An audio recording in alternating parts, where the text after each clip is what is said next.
Oregon, Georgia, Boise State, Arizona State, Texas, Penn State, Notre Dame, Ohio State, Tennessee, Indiana, Clemson, SMU. That is the field for the first ever 12-team college football playoff. As of course, the committee unveiled their 12-team CFP rankings Sunday afternoon, followed by some incredible finishes in the college football conference championship games, which of course featured Clemson making a 56-yard field goal to cash their way into the tournament via the ACC championship game. Georgia confirming their bout in the CFP and a first round bye with the win in the SEC championship.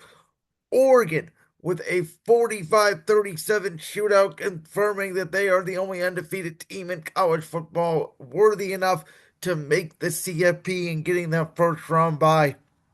And then Arizona State dominating the Big 12 championship game, along with Boise State winning the Mountain championship game to secure their bye as well. It was an incredible finish. It was some thrilling games. Of course, Georgia lost their quarterback Carson Beck at the end of the first half. He had to even come in and deliver that handoff for the game-winning touchdown. But I will say this, and I said this a couple weeks ago about the CFP. And you guys know my stance on college football. I am the biggest, most casual college football fan in America. That is the hugest NFL fan in America. The reason why I don't get invested in college football as much as the NFL is because, in my mind, a lot of these college kids that come in the draft, you see third, fourth, fifth round picks work out. You see first and second round picks that don't work out. But the college game to me, even though it's mirroring the NFL a little bit, in terms of gains, it's still not the same. There's a lot of gimmicky stuff to college football I don't like, especially the college football overtime. It's hard for me to get into the college football early regular season when you're playing cupcakes, which is why I have enjoyed this expansion so much in the SEC and Big Ten. We got Georgia and Alabama in September. And for the record, you guys know I am the biggest advocate of record, strength of schedule, who you play matters, etc. But I do believe that SMU this year is better than Alabama. I don't think a free loss Alabama team deserved to be in the CFP. My whole issue with this new CFP, and I've had this issue really with the 14 format, but I think it was less controversial with the 14 format because you were always debating a Big 12 in Oklahoma or a whoever against an SEC team or a Big 10 team, and the committee obviously went with that brand almost every time because we saw Lincoln Riley's Oklahoma team get into the college football playoff and get absolutely smacked. Um, but with that being said, I think now that we have this 12-team format, and I think everybody universally agrees, we need to get rid of the fact that a conference tournament champion automatically gets a bye because Boise State is technically ninth in the country, but they have the free seed. I believe Arizona State is technically 11. I know Clemson, is technically the 16th team in the country, and they, are the 12 seed here based off the way the CFE is formatted.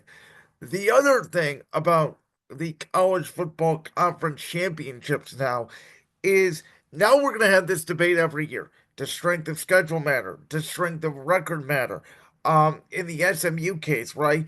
Does punishing a team for getting to the conference championship and losing matter? I made the case that, if Ohio State played Oregon in the Big Ten championship game before losing to Michigan, that it was in Ohio State's best interest to lose the game because they would actually get a better draw. If they won their first round matchup, they would presumably take on Oregon at some point. And I think that, Ohio State's going to defeat Oregon on a neutral field. If Will Howard doesn't make that error, they probably defeat them in Eugene. And Ohio State actually walked out getting the 8-9 matchup. Now they get a home game with Tennessee, who's a very good team, but not as good, I would say, as a Georgia, or a Texas. I think they're right up there with Alabama in terms of third best team this year in the SEC. Of course, they did defeat Alabama head to head in an absolute thrower. Not saying they can't go in and beat Ohio State, but their run game isn't as explosive. I don't know if they're going to be able to do ball control the way Michigan did. Ohio State is obviously going to be angry coming out that loss to Michigan. That might have been a bad draw for the 9 seed, but the seventh ranked team in the country. Again, I don't understand the seeding format of this. Um, and again, I think Penn State, by virtue of losing, to um Oregon in the Big Ten championship game. Well, now they get SMU, and then on the other side of it, they would play Boise State, who I think is definitely, Boise State's a very good football team, but we'll see. I think James Franklin's a better coach. I think it's very probable we get a Georgia Penn State semifinal, and I actually think it's very probable we get an Ohio State Texas semifinal based off the matchups we have right now. Because again, I think Ohio State would defeat Tennessee. I think Texas, even with Quinn Ewers not playing their best, Clemson and Dabo Sweeney have struggled mightily against the SEC this year. I think that Texas undresses Clemson, to be honest with you. Arizona State, coming into the Big 12, we'll see how ready they are for Texas. I think Steve Sarkisian's team is built for, college football playoff play. Texas, Oregon, or Texas, Ohio State, I think is again a likely semifinal matchup. I think Notre Dame will defeat Indiana, but I don't know if Notre Dame could defeat Georgia on a neutral site. Really depends on who Georgia's quarterback is. Again, I think Penn State will defeat SMU, and then I think that they can knock off Boise State. Um, so it sets up a real interesting dynamic in terms of I think the left side of the bracket is a lot more intriguing with games versus the right side of the bracket, and obviously we'll see how home field comes into this. Um, it just, it feels so gimmicky. Again, this college football playoff now that we are debating whether or not a conference champion losing is worse than not making the college football conference championship at all. Um, you know, there was thoughts that it shouldn't be, the fact that SMU is automatically the second team and they get in, maybe with free watch, they should have had to play themselves. Clemson, the same thing. Maybe even at free watches, winning a conference championship does not automatically get you in to the CFP. I totally understand that argument as well. The committee has obviously made these conference championship games. Obviously, it's more money. It's a big deal. We've gotten some good games out of it. It helped determine the four-team CFP. I understand that. Again, I think a six-team CFP, which in this scenario, technically Ohio State, who is still somehow ranked sixth and ahead of Tennessee, very interesting there. But I think in a six-team CFP, you would have had more. Oh, are we going to get in scenarios? For Penn State, they're a two-loss team, but they're still the number four ranked seed. Ohio State losing to Michigan, that would have been a bigger uh-oh outside of Ohio State losing to Michigan for the entire Ohio State fan base because they still knew that they were automatically going to be in the CFP. I think in a 16 format, you don't get that. So I was in favor of the big expansion. I think we're getting bigger games. I think Alabama makes a good point. They did play one of the hardest schedules in the league, but as I said, they didn't feel like a top 12 team in the country. Texas has not played great the last month of the season, but then again, their only two losses are to Georgia, and one of them was in overtime in the SEC championship game. Notre Dame, I think being at seven, got a little punished because they're not in a conference. Again, if Notre Dame's not in a conference, why can't, everybody just say, okay, it doesn't matter if you win your conference. Rivalry weekend is the last weekend for the CFP and we don't have conference championship games. And let's just see these teams, regardless of conference, 1 through 12, the top 14 get buys. Let's reseed after every round. So then, if there is an upset, the lowest rated team will play the highest rated team like they do in the NFL playoffs. That to me is the solution to the CFP. This bracket, the math, I don't think anybody understood it. I don't think anybody understands why this team is this seed. When their ranking is this, etc.